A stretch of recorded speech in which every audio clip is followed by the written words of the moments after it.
one of the things that I talked about earlier on the show, and I'm a little uneasy with it. I feel bad for the young man. The amount of pressure that D'Eriq King has on this game, because he's the guy, dude. He's the guy that the only guy that we feel like can really play at an elite level to help this team win. And he's got to go out there and be perfect. And this young man has to play his first game fresh from a knee surgery, and he's playing against Alabama and the best team in the country. And the expectations for D'Eriq King are always high. And the fact that he's able to come back, I think we're also to a certain extent, some of us might be a little bit unrealistic about him too in his first game back, because man, we need to take into account what this young man has been through this entire offseason. There's a lot expected on him. There's a lot of weight on his shoulders.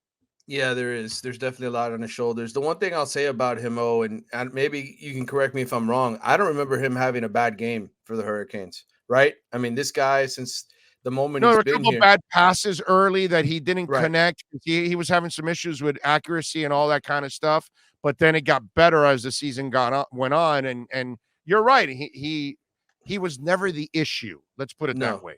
he's never been the problem. And to me, he's risen to the occasion a lot of times for Yeah. Miami. He's stepped up and made a lot of plays. And the one thing you have to say about him is he's not scared. And he's been in these big games before. When he was at Houston, he played Oklahoma. His team didn't win, but he played in that game. I thought he played decently. You look back at last year's game against Clemson, he wasn't the problem.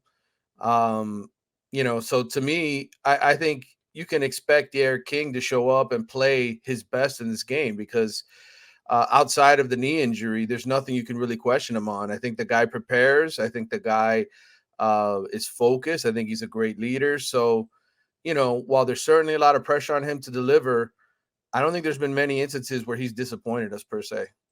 No, I'm with you. There's zero times that kid has this. He's been phenomenal, man, on and off the field. He's a great example. And that's the other thing that you're going to be able to use with D'Eriq King for years to come, is that this is a guy you want to follow, and you want to use him as an example of how to carry yourself in the program and how to play, and also how to be a team guy, because as you've mentioned, you've enlightened us on these NIL deals, how he's gone out of his way to make sure he includes his teammates, which is not something that, maybe it's something that would be overlooked. And some of these kids I don't know if the Ohio State kid that's getting $1 million a year is going to Right, do anything for 1.4. anybody else. You know what I'm saying? Right. No, I think that's important. And I think that's the one thing that Manny Diaz has to feel very blessed about, right? Is that when they badly needed a quarterback to come in and provide leadership to this team, this guy's done it beyond the football field. He's done it off the field during a very important time of change in college football, where guys are all of a sudden making money. There could be jealousy.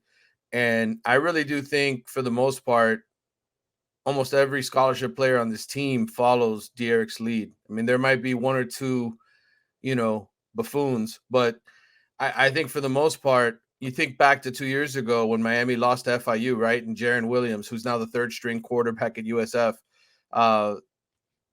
Think about where the program was then and where it is now going into this game. I don't know where Miami would be without D'Eriq King. I really don't.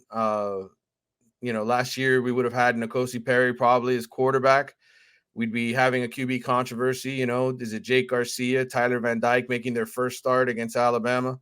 It'd be a nuts situation without D'Eriq King. Who